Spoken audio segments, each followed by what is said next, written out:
પારડીના ઉદવાડામાં તસ્કરોનો અજીબોગરીબ હાથ ફેરો। રિદ્ધિ સિદ્ધિ કોમ્યુનિકેશનમાંથી દૂધની થેલીઓની ચોરી। બે બાઇક પર સવાર થઈને આવેલા તસ્કરો સીસીટીવીમાં કેદ। અગાઉ પણ દૂધ ચોરાયાની બૂમ। પારડી તાલુકાના ઉદવાડા ગ્રામ પંચાયત શોપિંગ સેન્ટર વિસ્તારમાં તસ્કરોએ હવે નાની મોટી ચીજવસ્તુઓને પણ નિશાન બનાવવાનું શરૂ કર્યું છે। ગત મોડી રાત્રે શોપિંગ સેન્ટરમાં આવેલી રિદ્ધિ સિદ્ધિ કોમ્યુનિકેશન નામની દુકાન બહારથી દૂધના આખા કેરેટની ચોરી થતા પંથકમાં આશ્ચર્ય સાથે ચકચાર મચી ગઈ છે। મળતી માહિતી મુજબ જીતુભાઈ પુરોહિતની માલિકીની રિદ્ધિ સિદ્ધિ કોમ્યુનિકેશન નામની દુકાને વહેલી સવારે દૂધની ડિલિવરી કરવામાં આવી હતી।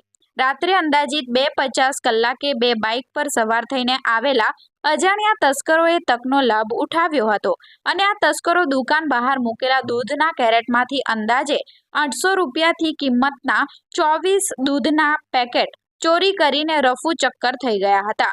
આ સમગ્ર ચોરીની ઘટના દુકાન બહાર લાગેલા સીસીટીવી કેમેરામાં કેદ થઈ છે। ફૂટેજમાં સ્પષ્ટ દેખાય છે કે બે બાઇક પર આવેલા શખ્સો અત્યંત નિર્ભયતાથી દૂધની ચોરી કરી રહ્યા છે। લો કર લો બાત જેવો ઘાત સર્જાયો છે, કારણ કે સામાન્ય રીતે તસ્કરો કિંમતી સામાનની શોધમાં હોય છે, પરંતુ અહીં દૂધની ચોરીએ લોકોમાં હાસ્ય અને ચિંતા બંને જમાવી છે। દુકાનદાર જીતુભાઈના જણાવ્યા અનુસાર આ પંથકમાં દૂધની ચોરીનો આ પ્રથમ બનાવ નથી। અગાઉ પણ આ જ પ્રકારે દૂધની થેલીઓની ચોરી થઈ હોવાના કિસ્સાઓ પ્રકાશમાં આવ્યા છે।